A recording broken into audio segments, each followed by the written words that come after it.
Assalamualaikum warahmatullahi wabarakatuh. Hai semuanya. Jadi di sini kita akan membahas tentang materi perbandingan senilai dan perbandingan berbalik nilai. Mungkin di sini banyak teman-teman yang sudah banyak belajar tentang materi ini ya. Jadi di sini sebelum itu perkenalkan, nama saya Nazwa Putri Harunisa. Saya di sini akan sedikit memberi pengetahuan untuk kita semua tentang perbandingan senilai dan perbandingan berbalik nilai. Apa sih perbandingan senilai dan berbalik nilai dan apa sih bedanya? Oke, jadi di sini apa sih perbandingan senilai dan perbandingan berbalik nilai? Nah, dan gimana sih membedakannya kan? Nah, jadi di sini perbandingan senilai adalah perbandingan antara dua besaran dengan ketentuan jika yang satu diperbesar atau diperkecil, maka yang kedua juga membesar atau mengecil. Kata kunci sebaliknya, begitu pula sebaliknya. Nah, sedangkan perbandingan berbalik nilai itu adalah perbandingan antara dua besaran dengan ketentuan jika yang satu diperbesar, maka yang kedua akan mengecil atau sebaliknya. Yang ini kalau dia diperbesar ikut besar juga sama. Nah, sedangkan berbalik nilai itu berbalik. Kata kuncinya ini di berbalik.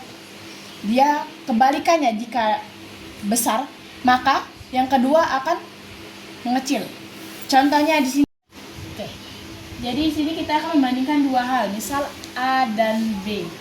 Kalau A-nya tambah banyak, maka B-nya tambah banyak. Begitu pula sebaliknya. A-nya tambah sedikit, B-nya tambah sedikit. Nah, kalau kebalikannya itu, misal kita perbandingkan dua hal juga, A dan B. Kalau A-nya tambah banyak, B-nya kebalikannya malah tambah sedikit. Begitu juga kalau A-nya tambah sedikit, B kalau kebalikan berarti tambah banyak. Ini berarti kebalikan, kan berbalik nilai, kebalikannya. Kalau A tambah banyak, maka B tambah banyak. Kalau A tambah sedikit, B tambah sedikit. Nah, bisa kita ingat, contohnya seperti, ingat ini tanda panah ini searah. Ingat, searah. Kalau searah itu berarti senilai.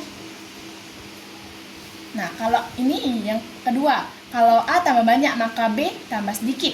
Kalau A tambah sedikit, B tambah banyak. Berlawanan. Ingat, kalau panahnya berlawanan, maka ia adalah berbalik nilai. Itu kata kuncinya, balik nilai. Kalau searah itu senilai, kalau berlawanan itu berbalik nilai. Oke, baiklah, di sini kita sudah tahu polanya. Nah, sekarang kita masuk ke rumus. Rumus perbandingan senilai dan berbalik nilai. Nah, rumus perbandingan senilai itu ada, kita misalkan A1 per B1 sama dengan A2 per B2. Ingat, kalau dia searah berarti senilai. Nah, sedangkan rumus berbalik nilai itu adalah A1 per B2. Lihat, AB berbeda kan? Nah, A2 per B1. Kalau berbalik nilai berarti berlawanan, berbeda. Oke, jadi di sini kita langsung masuk ke contoh soal saja langsung teman-teman ya. Oke, sini contoh soalnya ya. Sebuah mobil memerlukan 3 liter bensin untuk menempuh jarak 24 km. Berapa jarak yang ditempuh mobil jika menghabiskan 45 liter bensin? Kira-kira ini pakai perbandingan senilai atau berbalik nilai? Ya, benar. Kita memakai perbandingan senilai. Kenapa sih pakai perbandingan senilai? Kita misalkan, saya menggunakan tabel. Oke, ini ada dua tabel. Ini mana? Di sini kita isi yang tadi, sebuah mobil menentukan 3 liter. 3 liter bensin. Kita pakai di sini bensin. Untuk menempuh jarak 24 km, kita kasih di sini jarak. Yang pertama, mobil memerlukan berapa liter? 3 liter. Jaraknya yang ditempuh jika menggunakan 3 liter itu 24. Mengapa dibilang senilai? Karena semakin banyak bensin yang dikeluarkan, maka jarak yang ditempuh juga semakin banyak bensin naik, jarak ditempuh juga semakin cepat. Semakin cepat sampai. Nah, yang kedua, berapa jarak yang ditempuh mobil jika menghabiskan 45 liter? Kan liter sudah diketahui. Jaraknya yang ditempuh belum kita ketahui, kita misalkan sebagai X. Nah, sini kita menggunakan rumus A1. Yang tadi rumus A1 per B1 sama dengan A2 per B2. Sini kita langsung masukkan saja 3 per 45 sama dengan 24 dibagi per X, maaf. Nah, di sini tinggal kita kali silang. Ingat, dikali silang. Jadi kalau ini kita berarti ini senilai. Senilai itu dikali silang. Ingat, dikali silang. Nah, saya tanda ini. Oke. Kita langsung masukkan saja ya. Sini. 3x kali silang ya. Kemudian 45 dikali 24.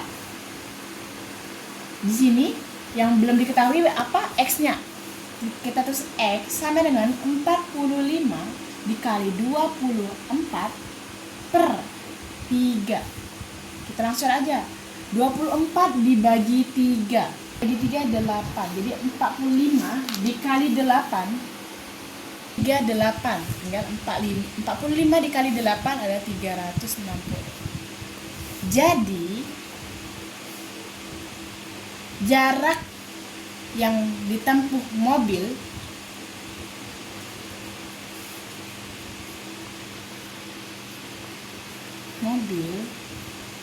jika menghabiskan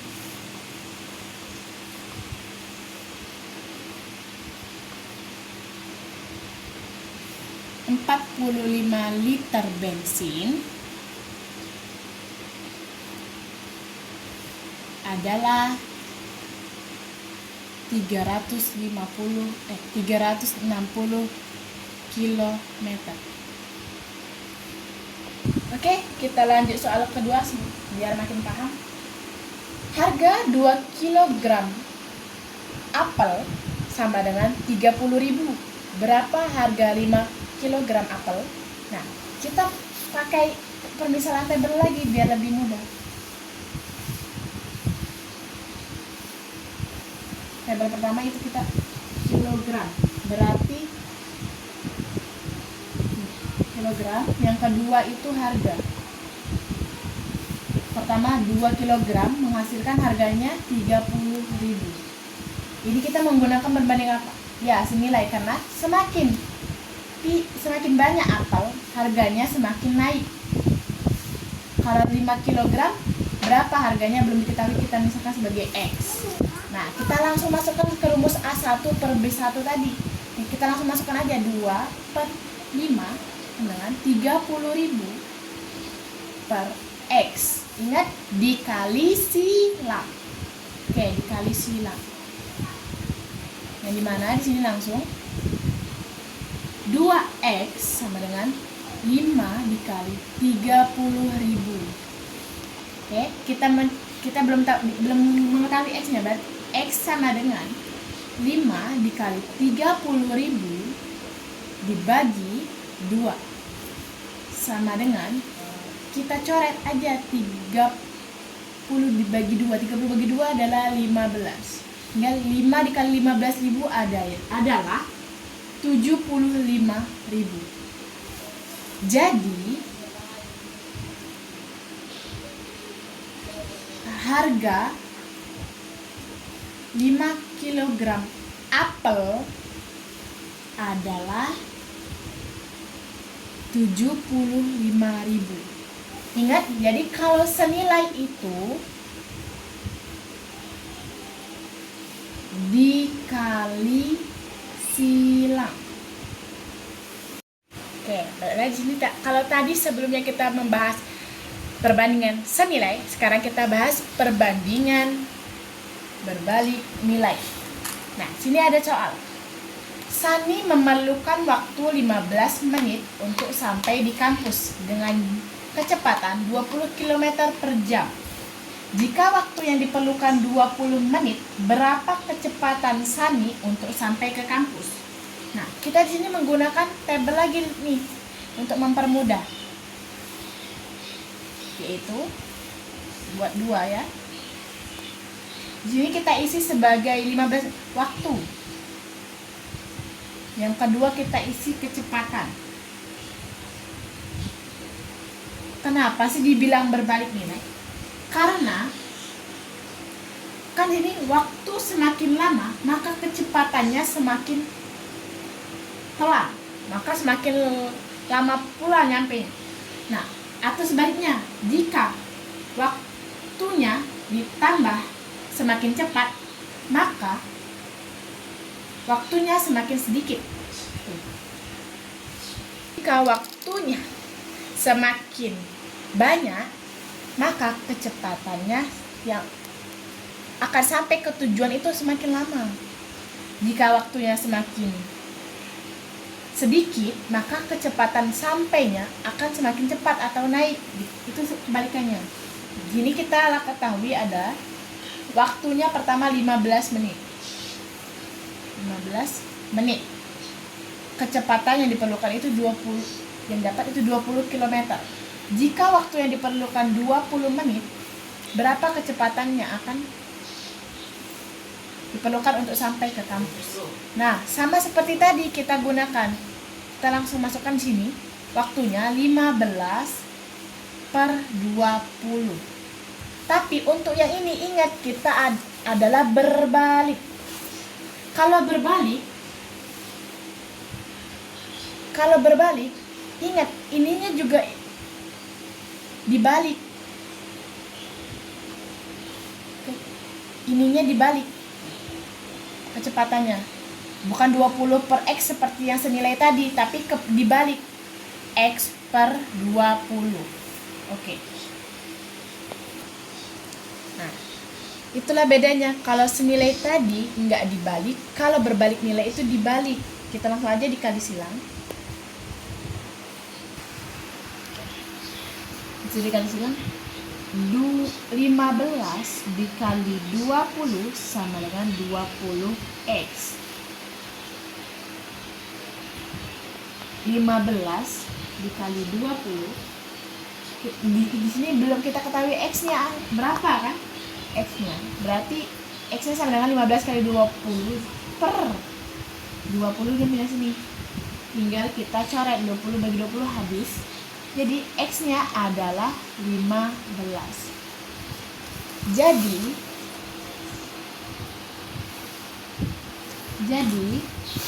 kecepatan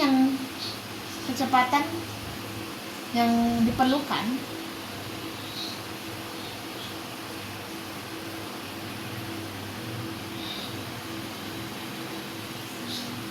Sani untuk sampai ke kampus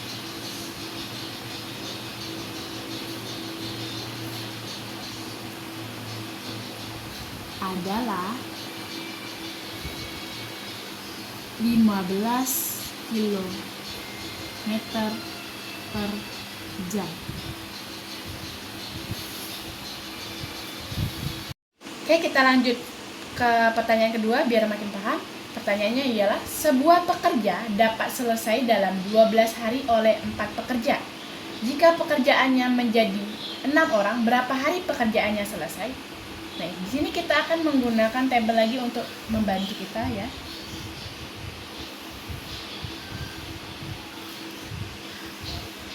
Sini kita tulis berapa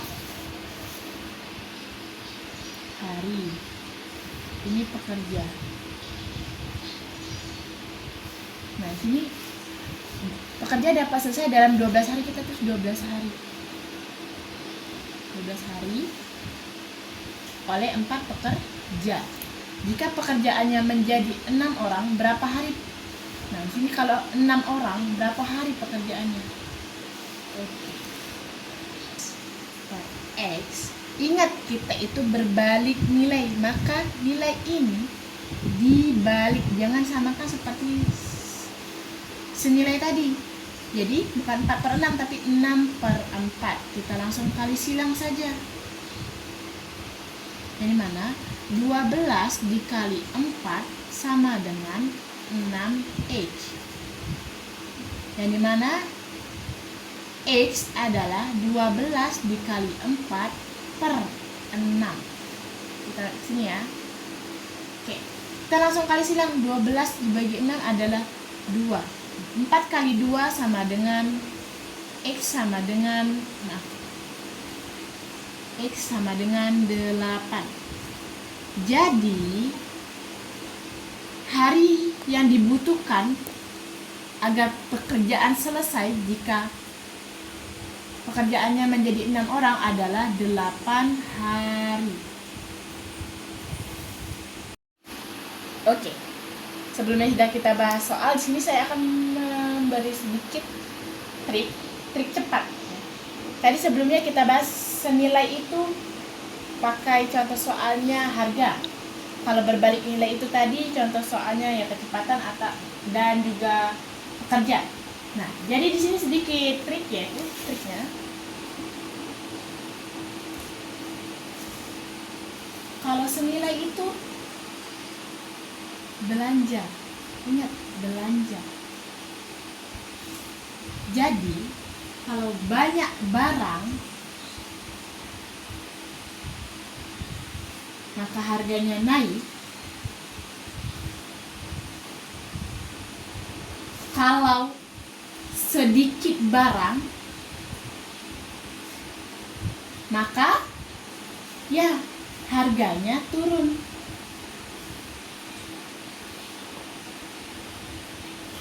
Ingat, kalau belanja itu senilai. Belanja itu senilai. Nah, sedangkan berbalik nilai. Berbalik nilai itu sama dengan pekerja tadi ya, kerja. Ingat, kalau banyak orang waktunya maka lebih cepat.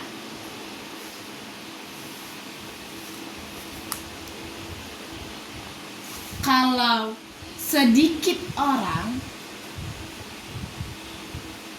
maka waktunya lebih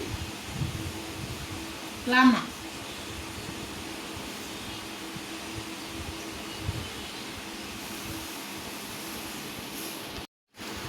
Jadi kalau banyak orang maka waktunya semakin cepat.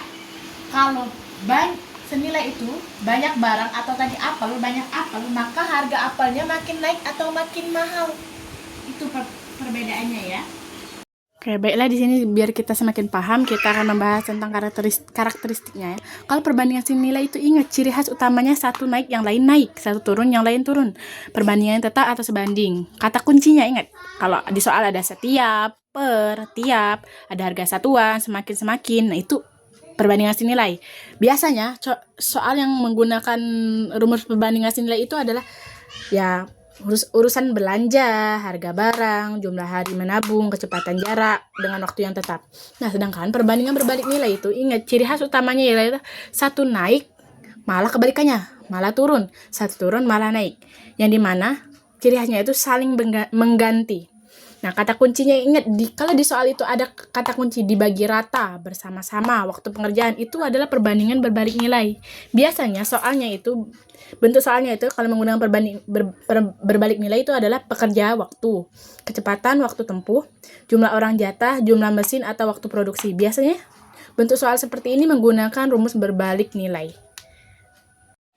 Baiklah, tadi sebelumnya kita sudah bahas tentang contoh soal yang dimana kalau pekerja itu menggunakan berbalik nilai. Kalau jual beli itu senilai. Nah, di sini ada dua contoh soal. Ayo kita mengidentifikasi soal ini pakai senilai atau berbalik nilai, ini senilai atau berbalik nilai. Oke, rumput di sebuah padang dapat habis dalam waktu 30 hari jika ada 15 ekor sapi yang memakannya. Jika jumlah sapi menjadi 10 ekor, berapa hari rumput itu akan habis? Kira-kira ini menggunakan senilai atau berbalik nilai menurut teman-teman? Ya, jadi soal pertama ini dia menggunakan berbalik nilai. Kenapa dibilang menggunakan berbalik nilai? Karena berbalik nilai. Karena kita di sini sudah melihat jika jumlah sapinya itu kan tadi 15 ekor sapi dalam waktu 30 hari ya habisnya. Kalau 10 sapi, berapa hari rumput akan habis? Kita pikir pakai logika. Ya awalnya sapinya tadi banyak, rumputnya habis 30 hari. Kalau sapinya dikit, semakin lama dong rumputnya akan habis. Jadi kita di sini akan bisa dapat memetakan konsepnya. Jumlah sapi naik, maka waktu yang diperlukan itu semakin sedikit atau semakin cepat. Kebalikannya, kalau jumlah sapi turun, maka waktunya semakin lama atau semakin naik, rumputnya akan habis. Nah, jadi nomor 1 ini menggunakan rumus berbalik nilai. Nah, yang kedua ini kita lihat berat 1 karung beras adalah 25 kg. Jika ada 6 karung beras seluruhnya adalah 150 kg. Berapa berat seluruh beras jika jumlah karung menjadi 10? Di sini sudah diketahui kalau 1 karung beras itu 25. Kalau 6 karung beras dengan berat sebelumnya 150. Jadi berapa berat seluruh beras jika jumlah karung menjadi 10? Nah, sebelum itu kita tahu. Jadi di sini ya benar menggunakan konsep senilai. Kenapa menggunakan konsep senilai? Karena sudah diketahui jumlah barang naik, maka berasnya atau berat beras, ya dan di sini berat berasnya itu naik juga. Ingat sebelumnya sudah dibilang kalau panahnya sama-sama naik, maka dia senilai. Kalau berbalik seperti ini, dia berbalik nilai. Oke teman-teman, untuk jawabannya mungkin boleh bisa dicoba nanti di rumah. Sini kita dapat mengidentifikasinya dari beberapa soal. Kalau pekerja itu menggunakan berbalik nilai. Jadi berbalik nilai itu enggak bentuk soal pekerja aja, bisa juga menggunakan hewan versus rumput ya gitu. Senilai juga, senilai itu enggak harus jual beli, bisa juga berat jumlah barang, jumlah barang, jumlah versus beratnya. Jadi enggak seluruhnya itu, kalau berbalik nilai itu enggak seluruhnya pekerja gitu. Bisa juga hewan versus rumput, bisa juga kecepatan, liter. Kalau senilai itu enggak seterusnya itu jual beli, bisa juga bentuk lain. Mungkin kalau untuk bentuk yang lainnya bisa saya share, selain bentuk video bisa teman-teman baca. Oke, terima kasih. Itulah yang dapat saya sampaikan. Semoga dapat dimengerti. Mohon maaf kalau jika ada salah dalam penyampaian kata atau tingkah laku. Kalau ada koreksi kesalahan boleh diberitahukan, dikoreksi sama-sama. Terima kasih.